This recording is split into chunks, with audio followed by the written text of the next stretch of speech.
जय माता दी दोस्तों, कैसे हैं आप सब। चलिए शुरू करते हैं आज की कहानी। शाम के 7 बज चुके थे। आज पड़ोस वाली सुनीता के घर से जोर जोर से आवाजें आ रही थी, लेकिन ये आवाज़ हर रोज़ की आवाज़ से अलग थी। कुछ तो अलग हो रहा था उसे घर में। बैठे बैठे बस मधु कायास सी लगाए जा रही थी। अक्सर सुनीता के चीखने चिल्लाने की आवाज़ें आती थी।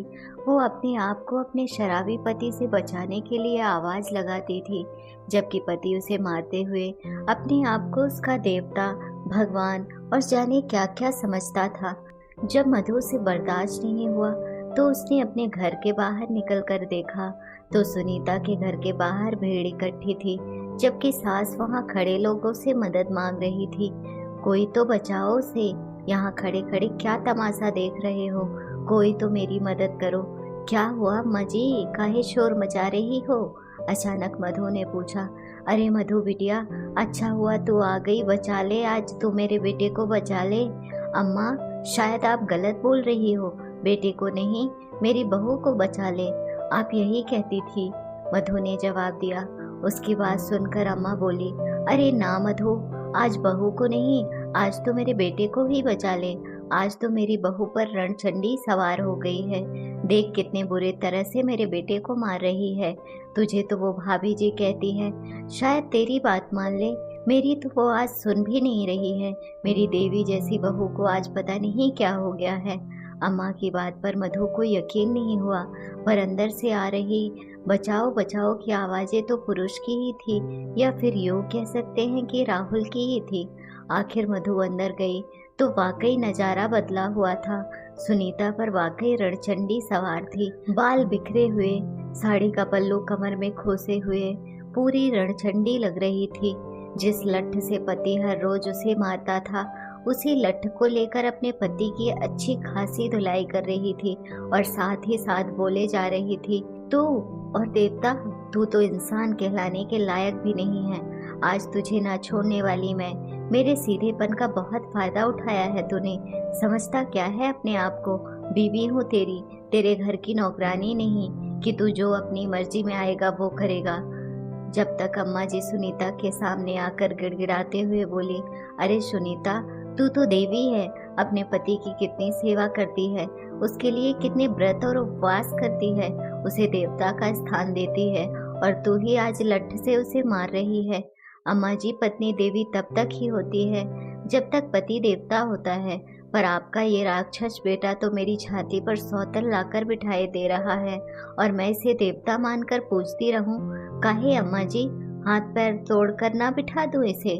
कहती कहती सुनीता लठ लेकर राहुल पर वार करने लगी तो मधु ने आकर उसे रोक लिया। अरे बस कर सुनीता, कितना मारेगी? देख, मार मार के सुझा दिया उसको तूने। आखिर बात क्या हो गई? तेरे लिए तो तेरा पति देवता था ना, फिर आज क्यों मार रही है उसे? देवता? ये राक्षस और देवता? मैंने इस जैसे निकम्मे इंसान को भी अपना देवता माना, अपने सिर आंखों पर बिठाया, इसकी मार खाई, पर हमेशा ये सोचकर चुप रह गई कि कम से कम इसके नाम का सिंदूर तो मेरी मांग में है, कम से कम मैं सुहागन तो हूँ। ये मुझे कितना मारता था, फिर भी इसके परिवार को अपना मानकर हमेशा मैंने अपनी जिम्मेदारी निभाई, लेकिन ये मेरी छाती पर सौतन लेकर आ गया और लाकर उसे मेरे ही कमरे में, मेरे ही बिस्तर पर बिठा दिया। ऊपर से तंके की चोट पर कह रहा है कि उससे शादी करूंगा। कहते हुए सुनीता की आंखों से आग बरस रही थी। आखिर गलत भी नहीं कह रही थी। कितनी बुरी तरह से राहुल मारता था उसे, पर फिर भी उसे सिर आंखों पर बिठाए रखती थी, और ये तो मधु ने उस दिन अपनी आंखों से साक्षात देखा था। उस दिन सुनीता रसोई में काम कर रही थी, जबकि मधु उसकी सास के पास बैठकर बातें कर रही थी। तभी दरवाजे पर दस्तक हुई। इस समय कौन आया होगा? काम भी नहीं करने देते हैं, हमेशा काम के समय ही कोई ना कोई आ जाता है। कहती कहती सुनीता ने जाकर दरवाजा खोला तो सामने राहुल खड़ा हुआ था। खड़ा क्या था, लड़खड़ा रहा था। ना आंखें पूरी तरह से खुल रही थी और ना ही पैर जमीन पर टिक रहे थे। पूरी तरह से शराब के नशे में धुत था। उसे देखते ही सुनीता बोली, अरे इतनी शराब क्यों पीते हो तुम? खुद के पैरों पर भी खड़े नहीं रह पाते। तुझे क्या पता मेरे दिमाग में कितनी टेंशन है। राहुल अपनी लड़खड़ाती जबान से बोला। टेंशन तो मुझे भी होती है, राशन की टेंशन, बच्चों की टेंशन, स्कूल की टेंशन, घर के काम की टेंशन, सास की तबीयत की टेंशन, ऊपर से पति शराब पीता है उसकी टेंशन। तो तुम्हारी तरह क्या मैं भी शराब पीकर टल्ली हो जाऊं, जो बस बहाना कर दिया कि मेरे दिमाग में कितनी टेंशन है। बड़बड़ाती हुई सुनीता राहुल को सहारा देकर घर में ले आई। चुप कर, कोई अपने देवता से ऐसे बात करता है? याद रख, तेरी मांग में मेरा सिंदूर है, पति हूँ मैं तेरा, तेरा देवता। सुनीता ने चुप रहना ही ठीक समझा और राहुल को बाहर वाले पलंग पर लिटाकर वापस रसोई में आ गई और उसके लिए पानी का ग्लास लेकर गई। बस यही बात राहुल ने पकड़ ली। क्यों री, मुझे बस पानी पिलाएगी तू? आदमी बाहर से कमा कर थका हारा घर में आया है, तो बजाय उसे खाना खिलाने के पानी पिला रही है तू। कहते कहते राहुल ने उसके हाथ से पानी का ग्लास लिया और जोर से जमीन पर फेंक दिया। ये देखकर अम्मा जी बोली, अरे रोटी बना ही तो रही है, तो 5 मिनट बैठ, वो रोटी लेकर आ रही है। अम्मा बीच में मत बोल, काहे तो 5 मिनट बैठूं? इस घर में इसे रोटी बनाने के लिए ही तो लाया हूँ, मुफ्त की रोटी खिलाने के लिए नहीं। अम्मा की बात सुनकर राहुल भटकते हुए बोला। ये देखकर मधु तो वहां से जाने को हुई, पर इतने में राहुल का लठ उठाकर सुनीता को पीटने लगा। मधु तो ये देखकर हक्की बक्की रह गई, जबकि अम्मा जी उसे अपने बेटे को कोप से बचाने की कोशिश करने लगी, तो उसने अम्मा को ही धक्का देकर एक तरफ कर दिया। किसी तरह सुनीता ने भागकर रसोई का दरवाजा अंदर से बंद कर लिया, लेकिन राहुल वो तो रसोई के दरवाजे को ही पीटे जा रहा था, जबकि मधु ने कभी अपनी जिंदगी में ये सब नहीं देखा था, तो उसे समझ ही नहीं आया कि वो करे क्या। आखिर थक कर राहुल खुद ही पलंग पर आकर गिर गया। थोड़ी देर बाद जब शांति हुई तो सुनीता ने खुद ही दरवाजा खोल लिया। मधु ने कुछ मदद के लिए कहा तो सुनीता बोली, आप रहने दो भाभी, ये तो इनका रोज का है, अब बस हम भी खाना खाकर सोएंगे। सुनीता ने इतनी आसानी से ये सब कह दिया कि मधु को कुछ समझ ही नहीं आया। वो चुपचाप अपने घर आ गई। दूसरे दिन वट सावित्री व्रत था। जब वो मंदिर पूजा के लिए गई तो वहाँ सुनीता को देखकर हैरान रह गई। सुनीता पूरा श्रृंगार कर वट सावित्री की पूजा करने आई थी। मधु तो एक पल सोचती ही रह गई कि अगर मेरा पति मेरे साथ ऐसा करे तो मैं कभी उसके लिए पूजा ना करूं। और ये सुनीता, तुमने भी व्रत रखा है? मधु के मुंह से अचानक ही निकल गया। हाँ भाभी जी, आखिर मैं भी सुहागन हूँ, मैं भी तो अपने पति की लंबी उम्र के लिए व्रत रखूंगी। पर कल तो उसने। कहते कहते मधु चुप हो गई।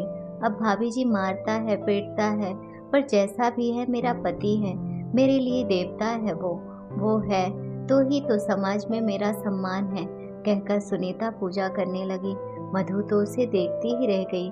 पति इतना मारता था, पर फिर भी पता नहीं किस मिट्टी की बनी थी सुनीता, कभी उसको छोड़कर नहीं जाती। 1-2 बार उससे पूछा भी, तब पता चला कि बचपन में उसके सिर पर से पिता का साया उठ गया था। माँ को दुनिया से लड़ते देखा था उसने, तरह तरह के ताने सुनते देखा था उसने।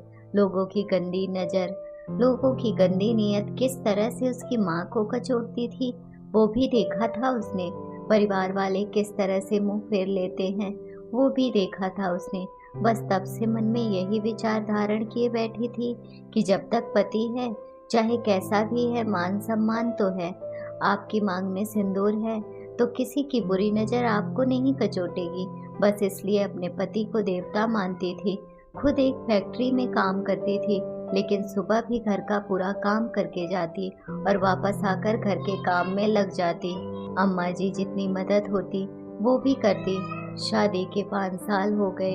1-2 साल का बेटा भी था, जो अक्सर ये सब तमाशा देखकर डरा सहमा सा रहता था। पर राहुल इस तरह से करेगा, किसी को यकीन नहीं हुआ। सुनीता के लिए सौतन लेकर आ गया। इतने में अम्मा जी बोली, क्या सोचकर लाया रे तू उस लड़की को इस घर में? याद रख, अगर तूने इससे शादी की तो तेरा इस घर से दाना पानी उठ जाएगा। कहे अम्मा, वो मुझे पसंद है, मैं तो उसे ही शादी करूंगा। राहुल बेशर्मों की तरह बोला। पर अब की बार सुनीता से पहले अम्मा बोली, कर, बिल्कुल कर, पर आज के बाद तू मेरा बेटा नहीं और इस मकान पर तेरा हक नहीं। अम्मा तो मुझे मेरे ही घर से निकाल रही है। राहुल हैरान होते हुए बोला, अरे तेरा काहे का घर? ये घर तो तेरे बाप ने खरीदा था, इसलिए इस पर मेरा हक है। अब तुझ जैसे फकीर के साथ वो शादी करना चाहती है तो कर, मैं अपनी बहू के साथ रह लूंगी। जा निकल यहाँ से। हाँ हाँ, जा रहा हूँ मैं, अपने दम पर खुद ही मकान बना लूंगा, पर शादी तो उसी से करूंगा। ये सारा तमाशा तो वो लड़की भी देख और सुन चुकी थी। जैसे ही राहुल ने उसे बुलाया, उसने बाहर आकर जवाब दिया, तेरे पास है ही क्या जो मैं तुझसे शादी करूंगी? महीने का 20,000 रुपए कमाता है। अब ना तो तेरे पास कोई प्रॉपर्टी है और ना ही कुछ। मुझे अपनी जिंदगी बर्बाद थोड़ी ना करनी है, मुझे तो माफ कर। वो हाथ जोड़ती हुई राहुल को छोड़ भाग खड़ी हुई।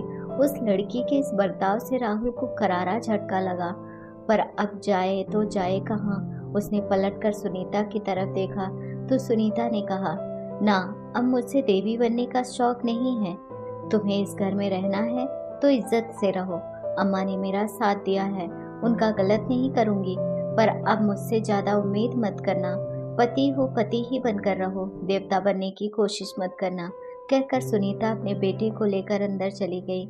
राहुल उसी घर में रहता है, पर अब सुनीता उसे इतना ज्यादा तवज्जो नहीं देती। एक दो बार शराब पीकर घर में घुसकर हंगामा करने की कोशिश की थी तो सुनीता ने उसे पुलिस के हाथों पिटवा दिया।